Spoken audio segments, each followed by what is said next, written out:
woke up early to prepare snacks I will take during my trip. I bake an apple slice the night before and bringing 2 slices for today. I'm also bringing mandarins, pineapple, and pie na bigay ni Tita Emily. Magluluto din sana ako ng pansit kaso tinamad na ako. Blanket, just in case. Ang inspiration ko nga in visiting this place is my friend who had an adventure here 3 years ago. Tapos sinusulat niya yung mga little adventures niya into these booklets entitled Snooping Around. I got a copy and use it as a reference. Before heading off, nag-full tank muna ako dito sa town kasi baka mahirapan ako makahanap ng servo. And since it is a big drive, the last thing I wanna worry about is how to get a fuel.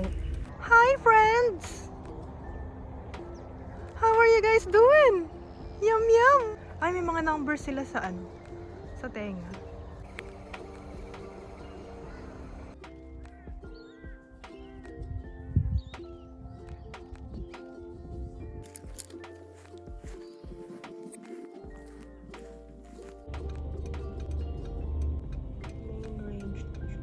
Walang signal, so I'm using offline map. And very steep yung road.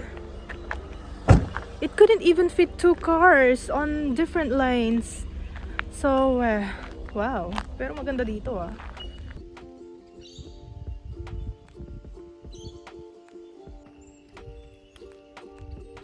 Oh, baka mawala ko tong susi ko. Mahulog dyan. Patay ako. Ano yung meron doon? Southern Downs. Welcome to the Southern Downs.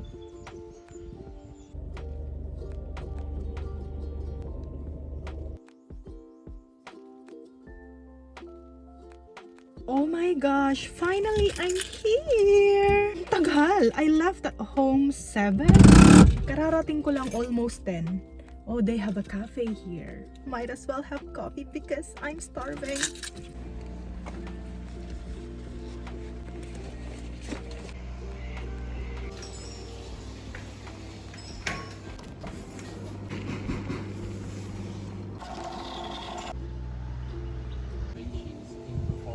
Magto-toilet muna ako kasi naiihi na ako. And then, I will start the trail! Ayun yung cafe.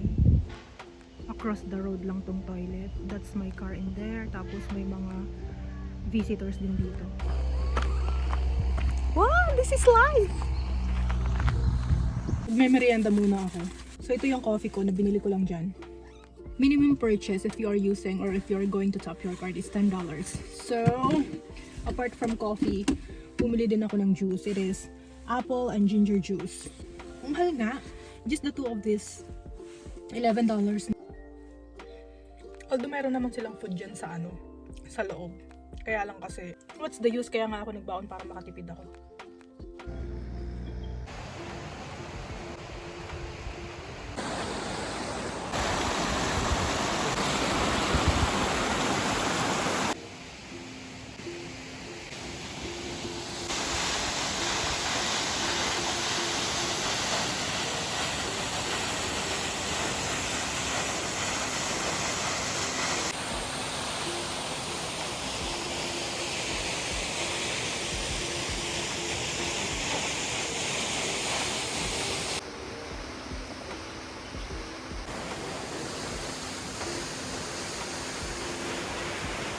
Taking the trail takes approximately 40 minutes and it's nothing compared to my travel time, so I made the most out of it.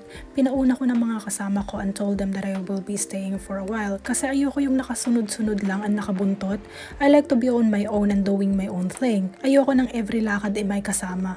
May mayayaya naman ako na friend ko to come with me but I chose to go alone. Alone time or me time ba, kumbaga.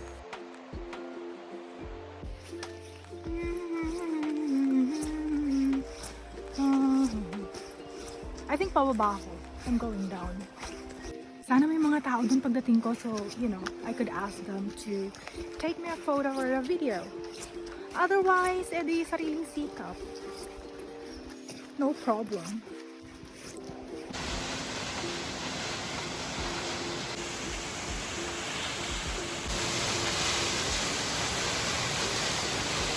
Thank you.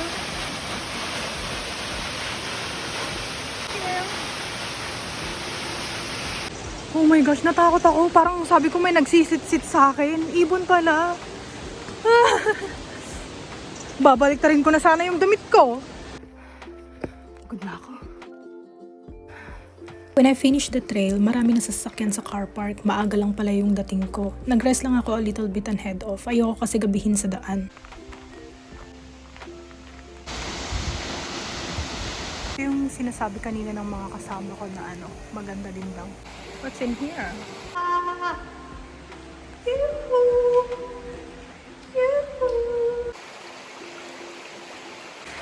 Oh, saan ba ako hahawak? Shoot! Yeah.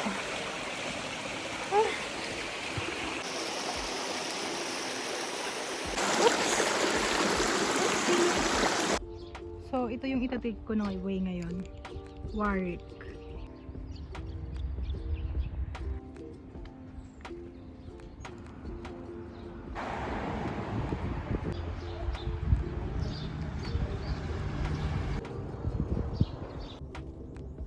Nag-pull over muna ako dito saglit.